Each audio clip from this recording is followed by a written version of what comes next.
Hey, it's Chronologically Gaming, the only channel that's perpetually retro because we're playing every video game in order of release. Experience the scope and scale that no one has dared do before. Welcome everyone to September 1982. We were last playing Dunzin on your IBM PC self-booting disk. Let's see what is next. Our next release takes us to the archaic, the antiquated Commodore PET. Well, it technically came out at the same time as the TRS-80, which we still see games for, and the Apple II, but this one you don't see as much on. This is Wasp. This is a pretty obscure one. All we have is a couple screenshots that I could muster up. Let's pop in and play Wasp, or Wasps, by Magic Carpet Software at sometime in September 1982. Technically sometime in the fall of 1982. The only other game we've seen by Magic Carpet Software so far was Vortex, which is kind of cool for the Commodore PET. In a secret canyon around Superstition Mountain exists a grove of large trees. Overhead, a giant wasp nest stir in the breeze. And they cut to the next screen so we can't see the rest of the story. So we move our man with the 4 key and the 6 key. No joysticks here on the Commodore PET. Everything's on the keyboard. Release the balloon with the shift key. Balloons. We're going to fight some wasps with balloons. Okay. And it tells us our points down there in the bottom. There you go. So apparently our objective is to destroy wasps and the nest. We're equipped with poison balloons. I don't believe we've ever used poison balloons here on the show. And our mission is destroy the nests. You ready? Let's go. Keyboard in hand. There we go. Nice. All right, so we're just moving left and right and firing. It's essentially a fixed shooter. Can you tell they're wasps? I certainly can. Oh, and they stung me. They got a little too close. Is that it? Is it one life and then I'm done? So you just move left and right, and then you release the balloon, which essentially just goes up and attacks. All right, let's do this again. This is yet another game that is a left-right fixed shooter affair, but all the enemies are coming from the side of the screen, so they're scrolling into the screen. And we've seen a couple of games that do this, but it's very bizarre because usually everything's been on the screen like Space Invaders, but now they're scrolling in. Oh, we got to be able to destroy the nest at least once. So I still call this one a true fixed shooter. There is no scrolling. I guess if it counts as the enemy scrolling, I wouldn't count the whole thing as a scrolling shoot 'em up. Uh-oh, we got a wasp coming. Okay, we got him. Just one more hit. Come on. Get the nest. Yes! And we get a bonus. Listen to those bleeps and bloops coming from our pet. I know, that's true. I looked in the chat. For the PET, this is still alright. Kind of like when we played Vortex by Magic Carpet. It's ambitious that they're wanting to put something out there for the Commodore PET, and fun that it is, but for the Commodore PET, this is actually pretty cool. But for everything else you can play on a home computer, it's essentially still a fixed shooter. We got a wall of enemies coming at us. Yeah, so gameplay is pretty simple. It's performing very well for the Commodore PET, and it's fun. I mean, the green glow of the Commodore PET's nice. Oh man, we have like 1 pixel left of the nest. I think they counted it. Nice. Oh yeah, I do see the branch wiggling at the top, so that's a nice touch too. There we go. So I've seen Chiptune in the chat throwing out a 3-star rating so far of everything you can play right now. Now, this is all in the show for Wasp because that's pretty much all you get. It's very simple. This is a computer that's still pushing video games released commercially, believe it or not. Most of the ones we see are on the Apple II because obviously it made different iterations of it. And there's plenty of models for the Commodore PET. I'm not going to be as kind. I'm looking over and seeing 2.5 stars. Yeah, general. If you say for the PET, yes, Curtis, I'm with you. I would say above average. This is very well done, programmed well for the PET right now. But for all the games you can play right now on a home computer, it's subpar. Well, we're still around the average range. 2.5 stars. I would give Wasp of everything you can play across the gamut of all home computers. Still a fun time, though. All right, so let's see what our next title is. We're next going to the Atari home computer to play Wayout. Not Far Out, Wayout. Never heard of this one. Let's check it out together. Starting with the box. It's another one by Serious Software. Sweet. So Serious Software, this is our 30th game by them, including all the ones that are out for the Atari VCS. So this is, you only need 32K, and you have to have a disc drive. Everything I've found only has the disc version of this. Look at the front of this box. Someone dressed up as a clown and posed for this, and he's wearing Way Out glasses. Was there a Way Out craze that I wasn't aware of in 1982? But anyway, it's a freaking psychedelic front of the box. Step right up, step right up. He'll be brave enough to take on this compass and map maker and walk into the maze. You will? Good. Now just lock the door here and you can find your way out. If you do, you got 25 other mazes for you to try, all in 3D. Not that we're going to use any 3D glasses here. This is just from the perspective of 3D. So 26 incredible journeys. You have a compass and a map that travels to the bottom of the screen, and we just got to make our way out. So it's yet another 3D maze of the 3D maze craze that is 1982. What else do we have for Wayout besides the box? Oh, a magazine ad. Oh, it's in German, but it still describes all the things that Serious Software's brought to us on IBM PC, Atari, Commodore, the Apple, and I think they have the 2600. I don't see the 2600 there. And we also have a comic, which is based on the game, because we'll be playing as a clown in the game. I know, yes, we're playing as the clown on the front, trying to find our way out. So if you're afraid of clowns, don't worry. There's no clowns in the maze. Nice comic there, very, very cool. And then we have our 5 1/4 floppy disk. We're going to pop into our Atari 800 and 1200. We've already seen a couple games that boast the 1200. Very cool, with an example of the screenshot. And we even have the inside sleeve. After you've opened up the box, this would be on the inside to tell you how to play the game. We have a compass and map maker as our only tools. Your task is to find the shortest way out of the selected maze. You must avoid the mischievous Kleptangle, very interesting name, who will delay your search by stealing your tools. Be sure to take note of the friendly fireflies. Their flight direction will show you the way the wind is blowing and possibly the way out. Very, very bizarre. We're going to be following fireflies throughout the maze? Okay. Assemble the enclosed Wayout protective glasses and put them on, cut out the compass, and point the arrow toward north. Now you're ready to be way out. Now, when it says Wayout protective glasses, I don't believe they're in the box. If anyone can tell me if they have the box, if there actually is physical glasses you put on, I haven't seen any proof of this. So I think they're just saying in the game you're going to be putting on glasses. So you put the disc on, boot as normal, and then the viewable area is in front of you in 3D in the upper portion of the maze. The Kleptangle is a playful creature that appears as a spinning rectangle in front and in the dark in the back. The closer the Kleptangle, the faster and louder the warning light and sound will fluctuate. If the Kleptangle catches you, it'll steal your compass and your map maker, or both. If your compass is taken, a flashing question mark will appear instead of the arrow of the compass. If your map maker is stolen, no additions will be made to the maze map, because, ladies and gentlemen, there's an auto map. It's going to auto map where we're going as we're going in. Not that this is the first time. It's still very impressive to see an auto map. And then the wind, wherever it's present, blows a constant direction and seen by watching fireflies that float by. So there's little bits of light that'll be floating by. I know, it's such a cool idea, right? When you see the door that pulsates from red to black to blue, you'll know you found the way out. Its location will never change. You can go through this maze again and again, and you can make a beeline for the exit, trying to go through faster and faster, because it's going to be marking how many steps you take to get out of the maze.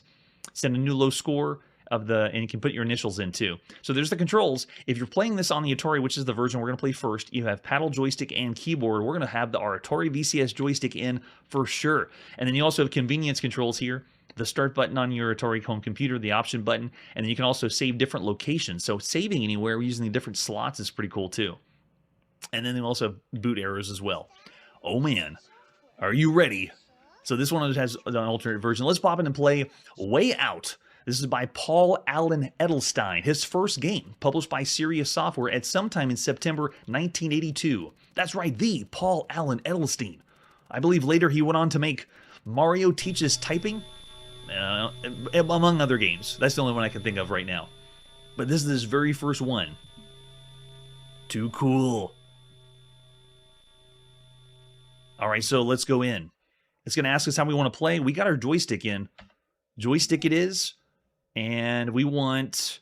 Oh, you can pick what kind of mazes you want. So here's the 26 different mazes based on each letter. Let's do it the easiest one. I'm going to do A for the intro maze. Now, here's where it gets interesting. Ready? Look at the maze. Oh my god, this is crazy. And look, there's the fireflies they were talking about. And I can even move. Look at my movement in the maze. Now, the window for this is a little small, but whoa. Is that the exit already? Did we already find the exit? I'm going to go right to the fireflies. I'm bumping into the walls here. Let me through the wind. Oh, is the wind blowing? Is that why I can't go? It is. The wind's blowing me around, so I can't go to the exit. So this one is the easiest maze to navigate. Now, for controls, when you move the joystick left and right, it responds immediately which is a blow away amazing considering all the other 3D maze games we played. When you move forward, it starts to drift you forward until you hit something. And you can also move left and right. But if you push back, you do not move backwards. You simply just stop. So right now, if I were to move forward and then go back, it just stops. So there's no turning, there's no walking backwards. So I can move forward, I can turn. I think this will be a dead end. Yeah, that's a dead end. But down at the bottom, look at how it's drawing the maze for us. So, I mean, no! The dreaded, what was it called again? The dreaded rectangle? Dactangle? I forget what it was called now. But you saw it's this 3D creature coming after us. Can we make it over here? No. The wind's too strong. It's blowing us in different directions. Whoa, and it's blowing the fireflies around. I actually feel it feels like there's a force that's directing me to push against it. It's crazy. I know, and it's true. It has a floor, ceiling, I wouldn't say not so much. The dactangle. There it is. Oh, kleptangle. There you go, guys, because he's stealing our stuff. The dastardly kleptangle. And so if you notice at the top of the screen, the compass now has a question mark in the middle, which means he's taken our compass, so we don't know which direction we were going, north, south, east, or west. But we can see ourselves moving around the maze down the bottom. I'm going to make my way over to the far side. This is also one of the first times the sound is layered music, like building upon itself one at a time. As the kleptangle moves closer and farther away from us, it's raising it with intensity, but it's also layering the music one on top of the other. One of the first times we've seen any game do that.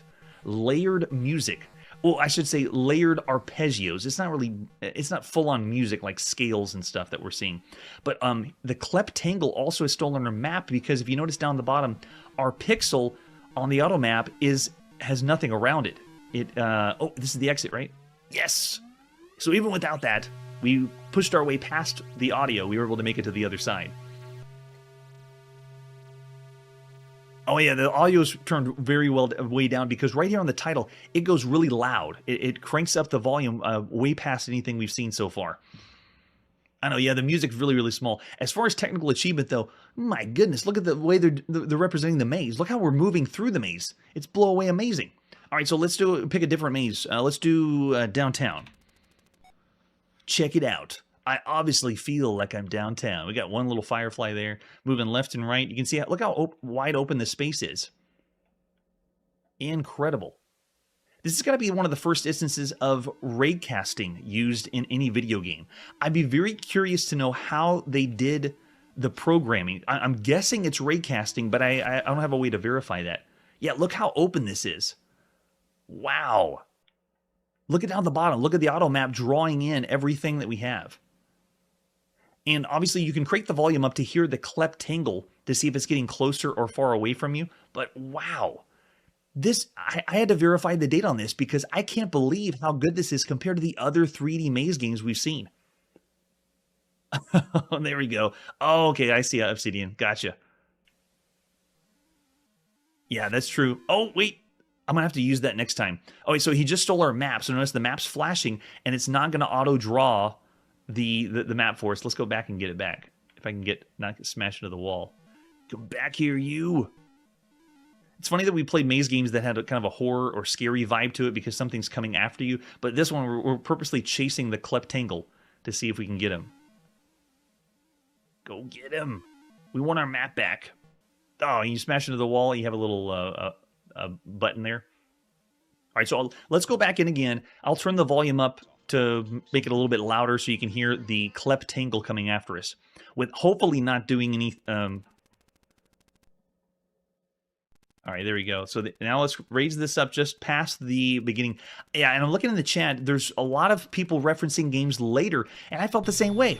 It does feel like we're playing one of those titles that I've seen in the chat, but this is September 1982. None of those games exist. It's amazing. Yeah, I can't believe it either. All right, here we go. All right, we want to go joystick control, of course. Let's check out the garden and see what they do. All right, so here we go. It has a movement almost like we're sliding across the ground. You can hear it sounds like static or fuzz in the background. There we go. Amazing. This is amazing the way this feels to play. Oh, there he is. He's coming. He's chasing us. This is also one of the first times that the music is changing based on something happening in a game. Like the cleptangle gets closer and the music is changing as if it's making the noise. That's way out, man. That's so way out. You can see I'm still drawing on auto map. Uh-oh, there. Oh, he just stole it. What did he steal? He stole our compass. That dreaded cleptangle. And if you touch him again, you can get it back. But that's if you can chase him back. Yeah, there we go. Oh, I think he stole our map now. Oh, I thought we could get him back by touching him. But moving around the maze, though, is crazy how quickly it makes me think of other 3D maze games we're going to be seeing later. But I couldn't believe we're seeing this right now. It's amazing. Yeah, good point. I wouldn't. How much would you guess the frames per second is? And also, it's shrinking the screen down. We're not playing on a full screen display, but I'm still blown away. I'm amazed that this game exists right now. If I was playing this right now in September 1982, even if the gameplay is just moving out of a maze, that's all it is. They do have the auto map, you know, the compass, and they have the cleptangle, but there's nothing chasing us, you know, like in 3D Monster Maze, or nothing scary. There's also no shooting element like Phantom Slayer. This is still incredible and so cool. Oh, it is raycasting. Okay, so yeah, I wouldn't find it hard to believe if that's the case. Man, so much fun. So yeah, our compass is stolen, our map doesn't work, but I'm still amazed at Wayout. That is incredible. Such an incredible feat. So there you go. I'm already seeing from the chat 4.5, 3.5 for the tech game. Yes, Obsidian Arcade, it is kleptacular. I love it. So of all the games you could play right now on a home computer, I'm honestly floored and amazed of the gameplay, and even though the frame rate's slow, the fluidity of moving your joystick around through the maze is beyond anything we've ever experienced. It's incredible. Yeah, that's true. You could say 5. I saw 5 for the game, for the tech, and 4 for the gameplay. But up to this point, all the other 3D maze games we've ever had have never performed like this. And I'm talking the 3D mazes from a first-person perspective. The 3D we played on the ZX81, Captivity, 3D Monster Maze on the ZX81, Labyrinth and Amazing on the TRS-80 Color Computer, 3D Maze of Gold on the ZX Spectrum, 3D Ghost Mania on the TRS-80 Color Computer, and Phantom Slayer on the Color Computer, Spectre on the Apple II, and Escape from the Mind Master. All those really good first-person perspective 3D maze games don't hold a candle to this one because of the gameplay, and well, because of the way it's viewed, and because of how well it works with your joystick. I'm gonna go 5. I am putting myself in 1982 and saying there's nothing that you can experience that's like this. It feels way beyond anything that we've seen so far. So I'm seeing 4.5 from Richard, ahead of its time. And they do have 26 different mazes to play, and it is only a one-player experience, but man, oh man, it's still really, really fun. Cool game to play. All right, but that's not all. Wayout was also on the Apple II. How did they port the Atari version to the Apple II? Let's check it out. Starting with the box. Should look pretty familiar. Looks the same. Yeah, Apple II or Apple II Plus, whatever flavor you're playing here. Flip it over the back, and it's the same story as before. We're going to get out of an amazing maze. Step right up here, step right up. There's our 5 1/4 floppy disk. We're going to pop into our Apple II to play. There's the clown. Who is that guy? I want to know who dressed up as the clown. Let's pop it and play some Way Out. Again, by Paul Allen Edelstein at some time in September 1982 by Serious Software. Yes, are they going to add wet farts to this one? Tune in to find out. They couldn't do the same sound because it doesn't utilize the Pokey chip on the Atari home computer. I'm very curious. Way Out. So again, we can do Joyport if you have it. I don't have it plugged in, but we can also do paddle controls or keyboard. And then you can pick from, again, the 26 different mazes. Let's try the Sanctum. I don't want to see what the differences is. Okay, here we go. So the movement is, okay, yep, left, right. And I believe it's, what's my stop key? Trying to figure out is it M? Oh no, we're just going. Wow, it's still being really, really smooth with the controls, though. This is nuts. This one feels like I'm doing a real maze, making my way through the maze. Now, I need to figure out stop, though. It's constantly moving forward when I said to move up. Let's see, what is it, M? Uh-oh. That's the sound of the kleptangle. It's making what sounds like a Geiger counter rather than the cool sounds on the Atari home computer. Now, I still haven't figured out stop. It's constantly moving me forward on the Apple II, only because I haven't figured out the key for it. It's using J and L to move left and right, and then 4 was I. And so K usually is... Okay, there you go. Is it K? No? No, K still isn't working. What about slash? No, it's still constantly moving me forward. Still, the fluidity of your movement throughout the maze is so cool. And you do have the freedom to do different controls, keyboard, paddles, or joyport. And that essentially means you're going to be plugging in an Atari joystick to the Apple II, which would definitely be the way to go. Wow, I don't think I make my way out of the maze, though. The fireflies are trying to help me. Notice that they change different colors. How did they do this on the Apple II? This is incredible. Yeah, this one doesn't have as much shown on the screen or amazingness as the one on the Apple II. Notice the floor's all black and the ceiling's all black. So they're trying to give you that smooth experience of navigating through the maze. And we've gone off the grid. If you look down at the bottom, the auto map's still here on the Apple II, but because the kleptangle stole it from us, it's not drawing anything. So our pixels just hanging out in space, so we can't make our way to the end of it. But, I mean, these mazes are very, very complicated. Even the intro maze, the one we played first on the Atari, is really, really detailed, considering the other 3D maze games we played so far. Yikes. It is a trip, though. Of all the games we played so far, this is a trip. To play this, have this experience, to have the ray casting play out on the game is so cool. Yeah, I'm already seeing Chiptune throwing a low 4. Considering the other one on the Apple II had the sound accompanying with it, and a little more of the graphics, doing a little ceiling and floor, I'm going to give this one a little bit lower on the Apple II for the experience. If you first experienced that, like we did on the Atari, and then came to the Apple II, it wouldn't be as meh. I know, right? It doesn't feel like a research project. This is so cool, though. I can't believe this game is... I want to say 4.5 stars of everything you can play right now. If I had these games, I want to play them over and over and over again. Just to be able to experience this kind of feeling moving around a maze. It's awesome. Oh, that's true. It is a static image, but it is solid static image. Yeah. And there we go, a GSE stream. Yeah, I love it. That's true, too. And we will be seeing that at some time later. We did play a proto of Lode Runner, but we'll be seeing that at another time. All right, after Wayout, what could possibly be next after that? So cool. All right, it's time to go to the TRS-80 color computer and play Wildcatting, the game that no one really is clamoring for. Wildcatting originally came out in 1979, so it's already on computers like the TRS-80, Apple II, Atari Home Computer, XD Sorcerer, Sol 20, and the TI-99 4A. And here it is on the TRS-80 color computer, so let's check it out. Wildcatting is essentially the term you use to go find oil, and that's what we're going to do. We're going to go find that black gold, that Texas tea. Magazines for the time have lots of other things for the Radio Shack color computer. And there it is, Wildcatting. Only $20 here. Usually is $30. 1 to 4-wheeler dealers pick drilling sites, fight for the highest profits. And you can see we have microbes here, pinball we've already seen, and a lot of other ones because Wildcatting is on cartridge. Check that out. We're going to pop in the cartridge to play on our TRS-80 color computer.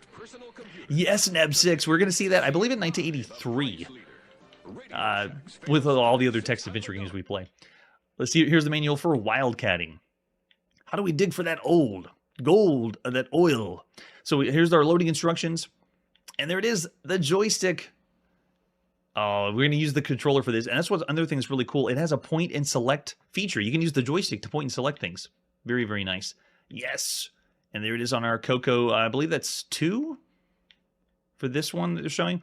After the Wildcatting cartridge, select into the number of players you want. You can play 4 people. You do take turns. And you tell the computer how many joysticks you want to play with. If you use 2 joysticks, or if you use 4 players, you have to alternate between the 2 different joysticks, which is a little weird. and then you indicate what how you want to play. It has a surveyor's report showing your investment, and then it's and show you before you want to dig. You can select it with a joystick, different areas, and when you select it, it tells you what percentage that you're going to strike oil. 25% up to 94%. Definitely want to dig there.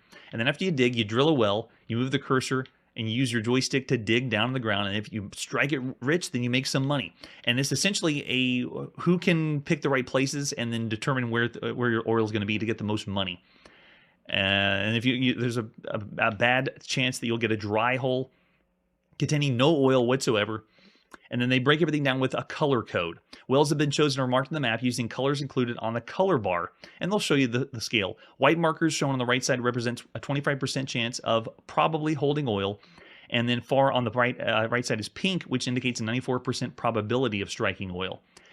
The color code of a well site is unknown until it's been chosen by a player, so it's all black originally, and then you select it and it starts to change color. And then you can examine your financial position by how you drill, and then when it's good to sell the oil too. So essentially, it's a managerial or business simulator. This one marks our 50th management simulation game, or any game involving a business and managing a business. And if you want to play again, you can. And it has some strategies for winning here in the manual too. So cool. All right, here we go. Let's pop it and play that cartridge, Wildcatting, by Harlow B. Stanley. By the Image Producers, published by Tandy at sometime in September 1982. All right, we're going to go all 4 players today. And everyone's going to be here, including whoever was last in the chat. So after me, last one was Obsidian. I don't know if they'll let me play the... Oh, yeah, let me put the whole thing in. And then after that was Manly. And then before that was Bartow. Does it let me do Bartow, man? Nice. Okay, now I'm going to say no joysticks because I don't want to switch between both. But you can. You can use the joystick to select everything, which is kind of cool. All right, Chrono's up first. All right, now what you do is you have to, I'm using the cursor keys, but you can do the joystick and you select where you think the oil is going to be. I'm just going to try striking it right there. Location is probability 58%. I'll say yes. Let's drill that oil. Look at this. We got a nice graphic display. I'm paying the money to strike it down. Oh, and I picked a dry hole, so no luck there. And then it shows you our stats, or my stats. And the next is Obsidian's up, and then now Obsidian says their pick. Now you see blue is where I drill, or where I drilled. Now Obsidian's going to try, let's try this one. Probability is still 58%. He's going to say no, not there. But that's your turn if you say no. So now it's the next person's turn. Now Manly's up. Manly's going to try drilling way off the grid and seeing if something over here would work. Probability is even lower, 44%. So he's going to go ahead and say yes, because he doesn't want to take his turn and waste it. Dig, dig, dig.